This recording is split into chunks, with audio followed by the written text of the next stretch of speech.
30 নাকি 35 এই বিতর্ক আমি খুব ভালো করে বুঝি না, কিন্তু আমি মনে করি চাকরির আবার বয়সী বাকি।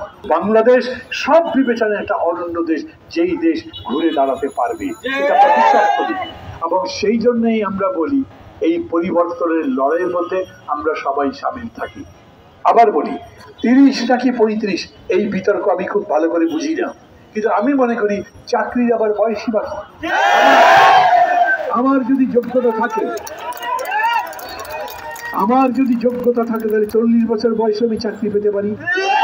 একজন সামরিক বাহিনীর অফিসার, একজন আমলা, নিজেরা চাকরি শেষ করবার পরে যদি আবার চুক্তি ভিত্তিতে নিয়োগ পেতে পারে, তাহলে এই তরুণ যারা ইতিহাস তৈরি করলো তারা পাবে না কেন?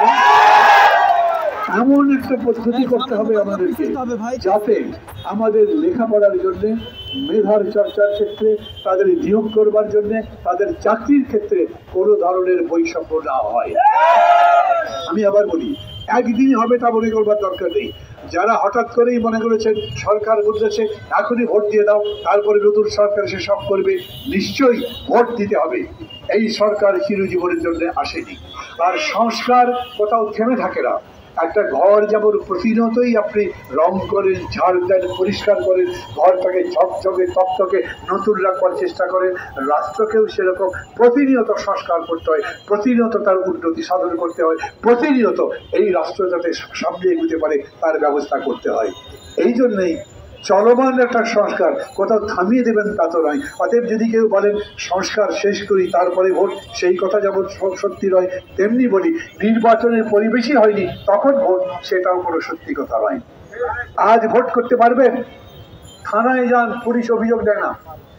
পুলিশকে বলেন এই ঘটনা ঘটেছে, একবার গিয়ে দেখে আসেন, পুলিশ তদন্ত করতে যেতে সাহস পারে না। এই সরকার, বিগত সরকার এই পুলিশ বাহিনীকে তাদের নিজেদের স্বার্থে এত নৃশংস নিষ্ঠুর ভাবে ব্যবহার করেছিল, মানুষ পুলিশের নাম শুনতে পারত না। আন্দোলনের মধ্যে আপনারা সেটা দেখেছেন কত বড় হিংসাত্মক ঘটনা ঘটেছে, কিন্তু আমরা আবার আগের জায়গায় ফিরে আসছি। আমরা জানি পুলিশ এখনো ভয় পায়, তারা মনে করে তদন্ত করতে গেলে এক পক্ষ যদি হামলা করে আর এক পক্ষ হয়তো পক্ষে থাকবে, কিন্তু উভয় পক্ষ যদি ঝগড়া করতে থাকে তাহলে পুলিশ কাজ করবে কেমনে? আমরা বলি যতক্ষণ পর্যন্ত পুলিশ ঠিক মতো কাজটা করবে ততক্ষণ পর্যন্ত দেশের অভ্যন্তরীণ আইন শৃঙ্খলতা রক্ষা করতে পারবেন না, বানাতে পারবেন না। এই কারণে ওই ব্যাপারে যত্নবান হতে হবে। পুলিশ বলেন, সিভিল ব্যুরোক্রেসি বলেন, নির্বাচনে যারা যারা যুক্ত আছে, এমনকি কালো টাকার যদি দৌরত্ব থাকে তাহলেও সেটা হবে না।